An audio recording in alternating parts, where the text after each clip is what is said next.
Civil সার্জনের কার্যালয় স্বাস্থ্য সহকারী নিয়োগ পরীক্ষা 2024। এটা মূলত সকল জেলার জন্য সিলেবাস। এই পরীক্ষার যে একটা সিলেবাস, এটা সকল জেলার জন্য। এখন এখানে আমরা কি দেখব, যে প্রশ্ন প্যাটার্ন কীরকম হবে, মোট মার্ক কত, সময় কত মিনিট, এবং সিলেবাসে বাংলা থেকে কি কি অন্তর্ভুক্ত আছে, ইংরেজি থেকে কি কি অন্তর্ভুক্ত আছে, সাধারণ জ্ঞান থেকে কি কি অন্তর্ভুক্ত আছে, আমরা এগুলো দেখব। মানে সিলেবাসটা একদম ক্লিয়ার করব, এবং কোশ্চেন কীরকম হবে এটা আমরা কোশ্চেনের প্যাটার্নটা দেখব এবং বুঝবো। আচ্ছা, প্রশ্ন প্যাটার্ন এটা কি প্রশ্ন প্যাটার্ন এটা কীরকম হবে, লিখিত হবে নাকি এমসিকিউ হবে? অবশ্যই লিখিত হবে।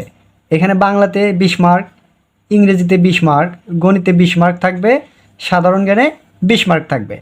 তারপরে একটু দেখেন, খেয়াল করেন, মোট মার্ক হবে হলো 80, সময় থাকবে 90 মিনিট। তাহলে 80 মার্কের জন্য আপনাদের সময় থাকবে 90 মিনিট। কি পড়বেন?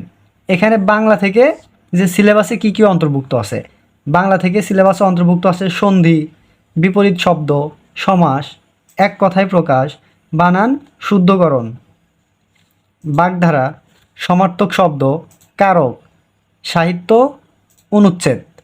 মোটামুটি বাংলা থেকে এই কটা টপিক্সে আপনাদের সিলেবাসে অন্তর্ভুক্ত আছে। এই কটা টপিক্স থেকে পড়লে ইনশাল্লাহ কমন পাবেন। তারপর দেখেন ইংরেজি থেকে আমরা কি পড়ব। ইংরেজি থেকে idioms and phrase, voice, gender, number, narration, changing sentence, translation, অনুবাদ, preposition, articles, right form of verb, paragraph. ইংরেজি থেকে এই টপিকগুলো পড়তে হবে, এই টপিকগুলোর বাইরে পড়তে হবে না। এই টপিকগুলো মোটামুটি সিলেবাসে অন্তর্ভুক্ত আছে। এবং গণিত থেকে কি পড়বেন আপনারা? গণিত থেকে দেখেন অষ্টম শ্রেণীর যে গণিত বইটা আছে, এই অষ্টম শ্রেণীর গণিত বই প্রথম থেকে শুরু করবেন, মোটামুটি ভাবে চেষ্টা করবেন যে শেষ করার জন্য। নবম শ্রেণীর গণিত বইও আপনাদের পড়তে হবে। মানে অষ্টম এবং নবম শ্রেণীর যদি গণিত বইটা আপনারা মোটামুটি শেষ করতে পারেন এবং বুঝে বুঝে করতে পারেন, তাহলে গণিত থেকে আপনারা ভালো অ্যান্সার করতে পারবেন। এরপরে দেখেন কি বলছে, সাধারণ জ্ঞান থেকে কি কি পড়বেন? নিজ জেলা সম্পর্কিত পড়বেন। নিজ জেলা সম্পর্কিত মানে নিজ জেলার ভিতর কি কি আছে এগুলো আপনারা ভালো করে দেখবেন। এটা তো কোনো বই পাওয়া যাবে না। এটাতে কি করতে হবে? গুগলে গিয়ে সার্চ করতে হবে। সার্চ করার পরে উইকিপিডিয়াতে যেতে হবে, গিয়ে আপনাদের নিজ জেলা সম্পর্কিত যে তথ্যগুলো আছে এগুলো পড়ে নিতে হবে। বাংলাদেশের ইতিহাস ও ঐতিহ্য, ভাষা আন্দোলন, বঙ্গবন্ধু, মুক্তিযুদ্ধ। মোটামুটি খুব বেশি টপিক্স নাই, 5টা টপিক্স থেকে পড়লেই হয়ে যাবে। এখন বিষয়টা হলো যে প্রশ্ন কেমন হয়। প্রশ্ন তো বিভিন্ন রকম হতে পারে, কিন্তু লিখিত পরীক্ষার জন্য প্রশ্ন কেমন হয় এটাও অনেকেরই সংকোচন আছে যে প্রশ্ন কীরকম হবে, কীরকম হতে পারে।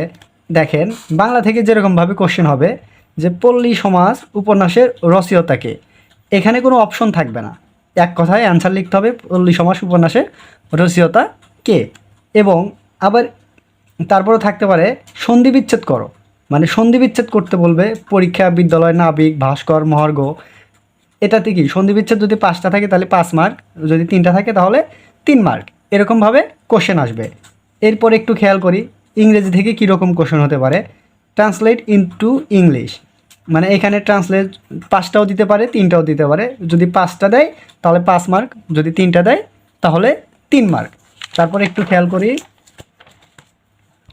যে তারপর দিতে পারে ইউজ অ্যাপ্রোপ্রিয়েট আর্টিকল, যদি 5টা দেয় তাহলে 5 মার্ক, যদি 3টা দেয় তাহলে 3 মার্ক। এরকমভাবে কোশ্চেনগুলো হবে। এবং সাধারণ জ্ঞান থেকে কী রকম কোশ্চেন হতে পারে? চাঁদ ও তারার মধ্যে পার্থক্য কী? একটা পার্থক্য দিয়ে গেল, যদি এই পার্থক্যের মার্ক 3 থাকে তাহলে আপনাদের একটু শর্ট লিখতে হবে, যদি মার্ক 5 থাকে তাহলে আরেকটু বড় করে লিখতে হবে। বাংলাদেশের সংসদ সম্পর্কে লেখো, এটাতে মার্ক যদি 5 থাকে তাহলে অবশ্যই আপনাদের একটু বড় করে লিখতে হবে, মোটামুটি বিষয়গুলো ভালোভাবে বুঝিয়ে দিতে হবে। আর যদি মার্ক 2 অথবা 3 থাকে তাহলে খুব বেশি লাইন লিখতে হবে না। এখন গণিত থেকে কোশ্চেন কীরকম হবে? গণিত থেকে যেরকম কোশ্চেনটা হবে, একটি বর্গের পরিসীমা 50 ফুট, এর ক্ষেত্রফল কত, অথবা ত্রিভুজের ক্ষেত্রফল কত, চতুর্ভুজের ক্ষেত্রফল কত, এরকম করে দিয়ে দিতে পারে। আসল, তারপর সুদ, মুনাফা, এগুলো থেকেও অঙ্ক আসতে পারে, তবে খুব বড় কোনো অঙ্ক আসবে না, অঙ্কগুলো একদম ছোটো ছোটো হবে। আশা করা যায় মোটামুটি আপনারা এখান থেকে কোশ্চেন কীরকম হবে, সিলেবাস সব কিছুই বুঝতে পেরেছেন।